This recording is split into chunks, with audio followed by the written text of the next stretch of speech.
है क्या है वक्फ की प्रॉपर्टी के ऊपर। इसमें भी हमारे लोगों ने ही, हमारे लोगों की गलत करतूत की वजह से mister prime minister mister Modi ji एक कानून ला रहे हैं। किस लिए?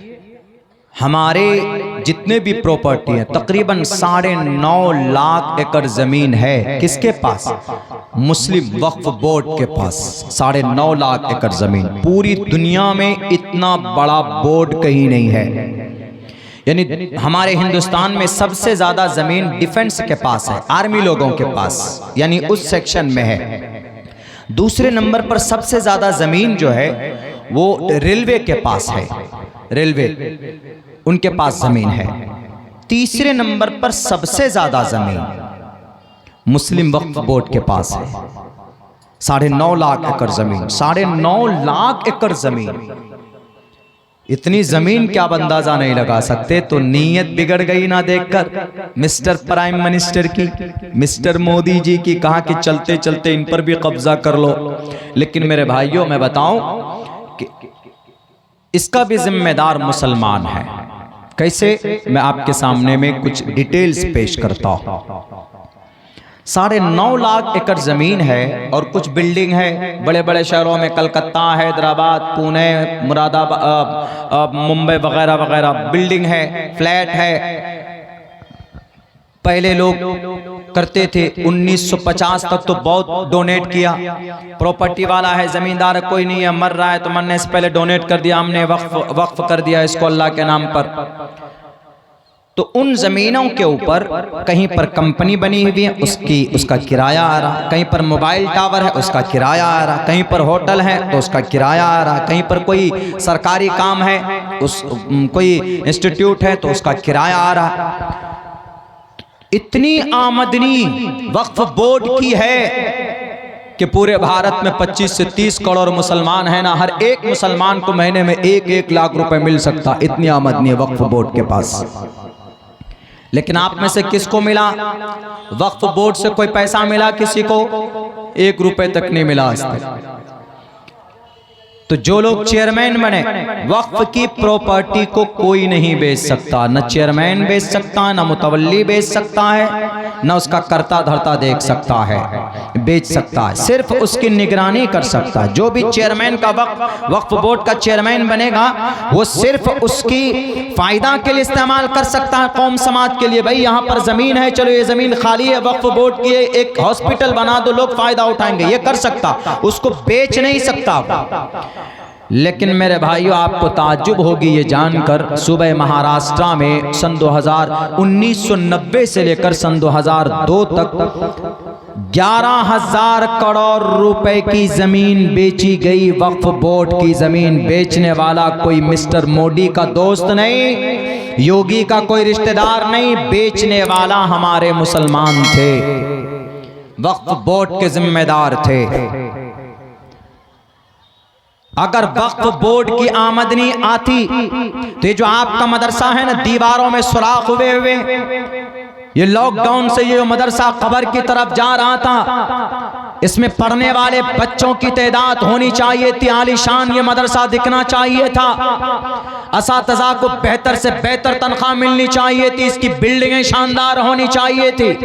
अगर इन 4.5 लाख वक्फ बोर्ड की जो 4 लाख एकड़ जमीन जो बाज़ाब्ता बोर्ड में रजिस्टर्ड है, अगर उन पैसों का सही इस्तेमाल होता तो आपकी बस्ती का ये मदरसा गरीब ना होता। आपको चंदा करके, जलसा करके आपको चंदा करने की जरूरत नहीं थी। आप जिस मस्जिद में इमाम रखते हो, उस मस्जिद में इमाम को तनख्वाह देने के लिए आप बाज़ाब्ता चंदा करते हो, पैसा जमा करते हो, तब जाकर तनख्वाह देते हो।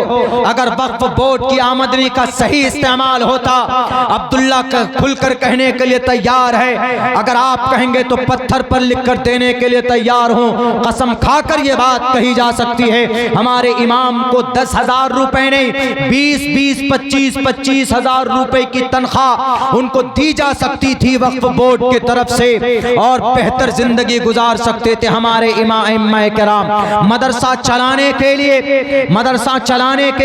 चंदा करने की जरूरत नहीं पड़ती। मकतब चलाने के लिए 200-200 रुपए का चंदा करने की नौबत नहीं आती उलमाए किराम को। इन वक्फ बोर्ड की आमदनी से मदरसा चलता, लेकिन अल्लाह तबारक व तआला भी ऐसे जालिमों को मुसल्लत करता है, जब करता है जब इस उम्मत के नालायक और हराम खोर लोग जब कुर्सी इख्तिदार पर बैठते, जब इस उम्मत के लोग ये अपनी ज़मीर को बेच डालते हैं, अपने ईमान को बेच डालते हैं अपने ऐश की जिंदगी को मुकम्मल करने के लिए, तो अल्लाह तबारक व तआला जालिमों को मुसल्लत करता कि लो तुमने कौम के साथ गद्दारी की, मैंने वक्फ की चीजें इसलिए रखी है ताकि गरीबों की मदद हो सके।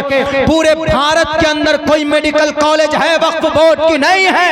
क्यों नहीं है? जो करोड़ों रुपए की आमदनी है तो कहां जाता है? इन नेताओं के पेट में जाता है। वक्फ बोर्ड के अभी तक चेयरमैन के पेट में जाता। आज तक एक भी इंस्टीट्यूट नहीं है कि हम अपने बच्चियों को या बच्चों को डॉक्टर बना सकें। अगर डॉक्टर बनाना है तो उसमें नीट में बिठाना जरूरी होगा, तो नीट के लिए 2 साल की कोचिंग सेंटर चाहिए, बच्चों की सही कोचिंग चाहिए, उनकी ट्रेनिंग चाहिए। एक भी कोचिंग सेंटर नहीं है भारत के अंदर मुसलमानों के पास। डीएम मिनिस्टर बनना है, आपके बच्चों को बनाना है, तो उसके लिए आईएएस के लिए कोई बेहतर से बेहतर कोचिंग सेंटर होना चाहिए, तो कोई कोचिंग सेंटर नहीं बनाया आज तक। वक्फ बोर्ड वालों ने, वक्फ बोर्ड के बड़े बड़े जिम्मेदारों ने कोई मदरसा नहीं बनाया, कोई मदरसा नहीं चलता है। इसीलिए अल्लाह ने कहा कि ये तो कौम के लिए होना चाहिए, ये पैसा, इन पैसों से मदरसा चलना चाहिए, इन पैसों से मकतब चलना चाहिए, इमामों को तनख्वाह मिलनी चाहिए, मदारिस चलने चाहिए। वक्फ बोर्ड की प्रॉपर्टीज, आप कहेंगे कि मौलाना अब्दुल्ला आप कैसे बात कर रहे हैं? इमाम अबू हनीफा की जिंदगी देखो, शहरे दमिश्क के अंदर 65 मदरसा वक्फ बोर्ड के प्रॉपर्टी से चलता था। मुसलमानों, आज घर घर जाकर जीमेल के जरिए से आप जो वहां पर शहादत दे रहे हो ना कि हम जीमेल भेजकर विरोध करेंगे, कुछ नहीं होने वाला। इस बिल पर भी रुकावट पैदा किया जा सकता, रोका जा सकता। लोकसभा के अंदर भारतीय जनता पार्टी के लोग ज्यादा, 3 जगह पर बिल पास होता, लोकसभा, राज्यसभा, राष्ट्रपति के पास। लोकसभा में मिस्टर मोदी के दोस्त ज्यादा, राज्यसभा में किसके दोस्त ज्यादा? मिस्टर राहुल गांधी के दोस्त ज्यादा है ना। लोकसभा में उनके लोग ज्यादा, राज्यसभा में सिर्फ 100 मेंबर है बीजेपी के पास, 140-42 मेंबर तो राहुल गांधी के पास है ना। राहुल गांधी चाहे तो चुटकियों में इस बिल को रोक सकता है, लेकिन नहीं चाहता। क्यों? क्योंकि वो भी वही चाहता है जो मिस्टर मोदी चाहते हैं।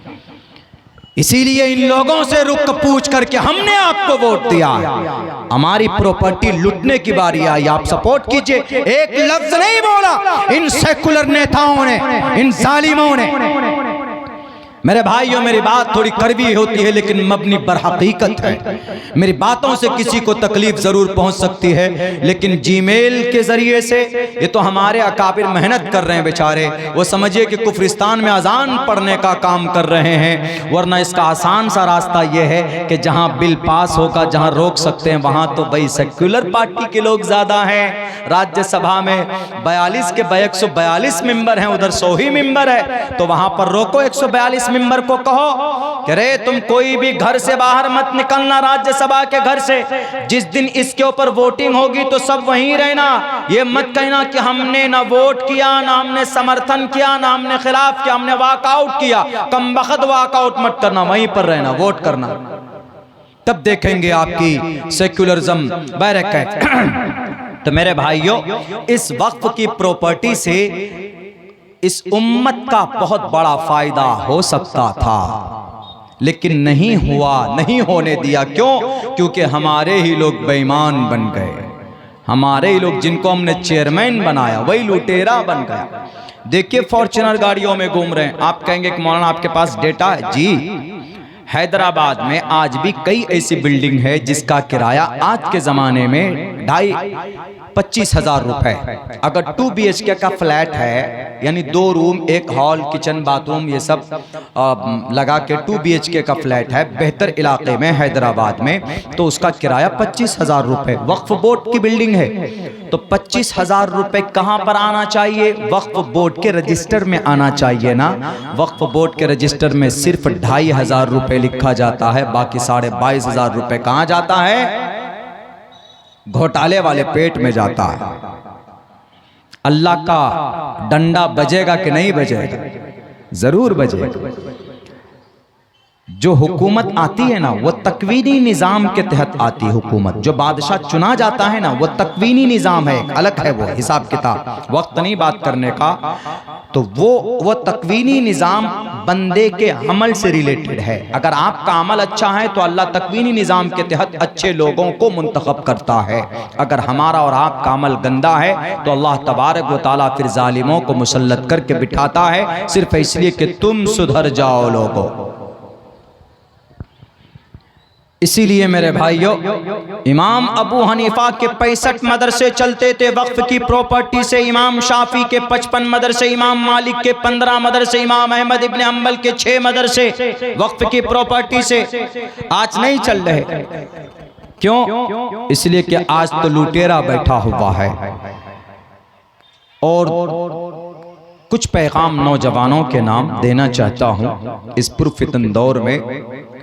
मेरे नौजवानों, आप इस मिल्लत की, आप इस उम्मत की तकदीर है।